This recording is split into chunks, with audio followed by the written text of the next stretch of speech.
फिर बताते हैं त्रेता के अंदर परमात्मा एक मुनिंद्र नाम के ऋषि नाम से प्रसिद्ध हुए। ऐसे ही वही आत्मा जो विद्याधर ब्राह्मण था, वही त्रेता के अंदर वेदविद नाम का ब्राह्मण हुआ, ऋषि हुआ। उस समय भी वो निसंतान थे और जो उनकी पत्नी दीपिका थी वही आगे चल के सूर्या नाम की उसकी पत्नी रूप में जन्मा, सूर्य नाम हुआ उसका। तो उस समय उनको परमात्मा फिर मिले। उनको संतान नहीं दी क्योंकि उनके संस्कार में नहीं थी, जानबूझ कर नहीं दी भगवान ने कि इनको निकालना है। ऐसा नहीं पुण्यात्माओं कि संतान है वो नहीं निकलेंगे, क्योंकि ये सतयुग त्रेता द्वापर तक जो बैन था तो इसमें वो निकल नहीं सके थे, अगर ज़्यादा फंस जाते। तो अब तो बच्चे होंगे, वो भी अच्छी बात है, उनको भगवान की भक्ति, उनके संस्कार अच्छे बन जाएंगे, वो भी पार होंगे और हमारा उनका जो कर्ज है वो भगवान माफ़ कर देगा। जैसे पीछे हरियाणा सरकार ने कर्जे माफ़ कर दिए किसानों के, जो भी जिसने ले रखा था मजदूरों ने या जैसे भी, तो वो बड़ी फ्री हो गए और आगे ठीक चलेंगे तो अपना सुख होगा।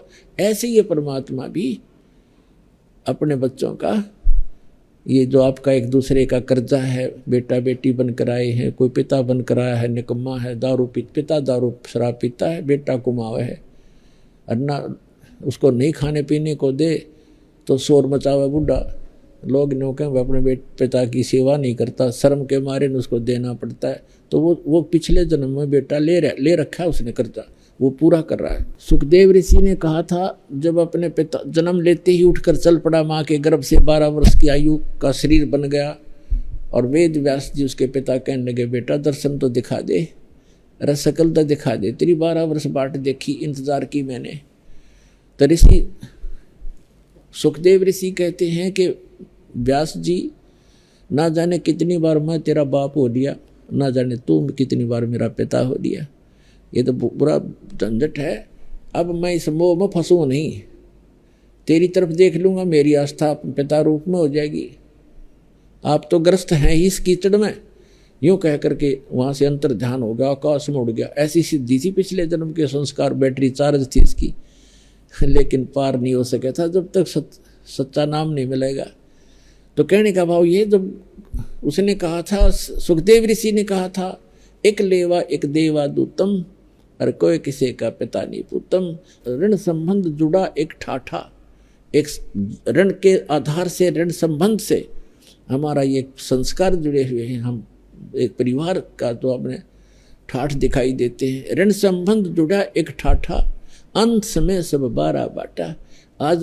आज माता पिता हैं, बेटा बेटी है, पिता की मृत्यु होगी मन नाइजीरिया में जन्म लेवे, और पुत्र की मृत्यु होगी मन श्रीलंका में जन्म लेगा। 12 बाट हो गए, कोई कहीं जन्मा कोई कहीं जन्मा। ये कहाँ का साथ है आपका?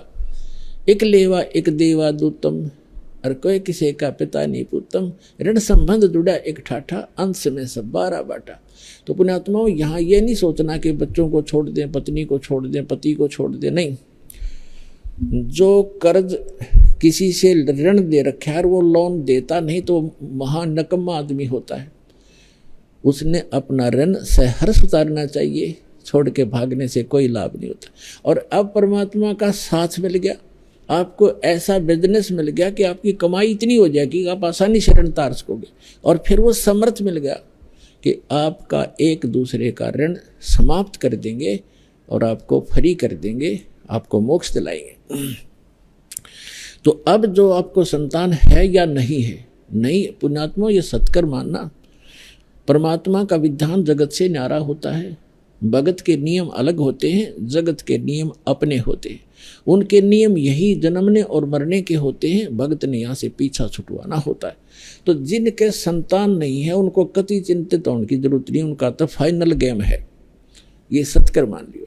लेकिन ये मन डट नहीं देता, यू काल में इतना प्रेरणा भर रखी, इतना प्रेशर भर दिया। बहनें नु सोचती हैं हमें बांझ कहेंगे, बांझ ना होते हुए। डॉक्टर एक बहन को बता रहे थे, डॉक्टर का कोई तकलीफ नहीं और संतान नहीं, तो ये भगवान की दया होती है। फिर भी परमात्मा आवश्यक समझेंगे तो आपको संतान भी दे देंगे, ऐसी बात नहीं। क्योंकि हमने देखा को 25-25 वर्ष 27 वर्ष विवाह को हो गए थे, आज उस बहन को जुड़वा बच्चे दे रखे 2। एक को 56 वर्ष की आयु में एक लड़की हो गई थी और वो लड़की पुत्र पुत्री वाली हो रही, और उसने दीक्षा ली 56 वर्ष की आयु में लड़का दे दिया भगवान ने। तो वो तो मांगते ही संतान, उन्होंने भगवान से कोई लेना देना नहीं। तो ऐसे तो फिर परमात्मा कहते हैं भक्ति तो करोगे तो सारे नियमों से परिचित होना चाहिए, और उचित समझेंगे तो आपको संतान देते उन्हें के देर लगे, हाथ जुड़वा देगा संतान से आपकी, कोई बात है यार।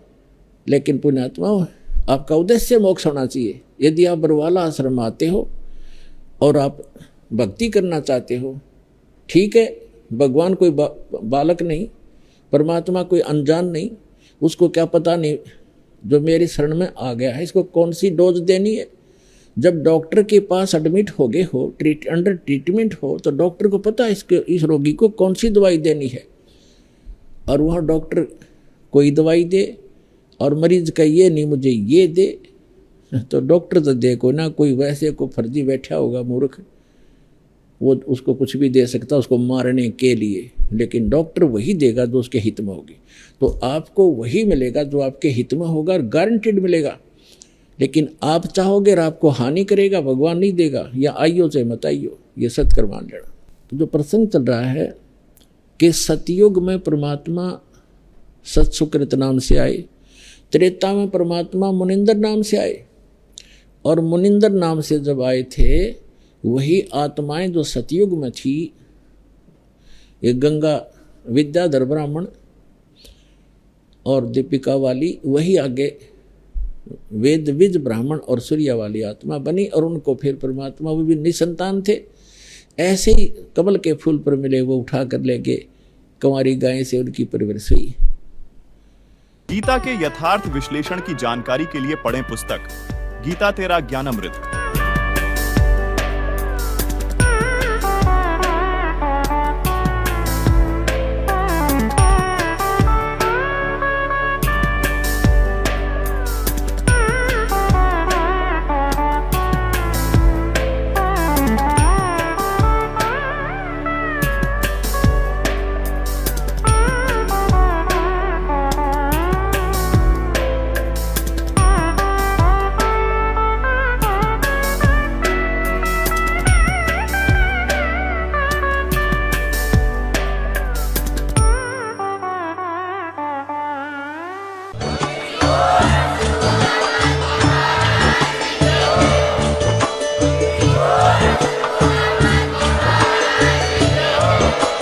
आप सुन रहे थे जगत गुरु तत्वदर्शी संत रामपाल जी महाराज जी के मंगल प्रवचन। अधिक जानकारी के लिए विजिट कीजिए हमारी वेबसाइट www.jagatgururampalji.org। संत रामपाल जी महाराज जी के शुभ आशीर्वाद से पूरे विश्व भर में 500 से भी ज्यादा नाम दीक्षा केंद्र हैं, जिन पर संत रामपाल जी महाराज जी द्वारा ऑनलाइन निशुल्क नाम दीक्षा दी जा रही है। अपने नजदीकी नाम दीक्षा केंद्र का पता करने के लिए संपर्क करें 8222880541।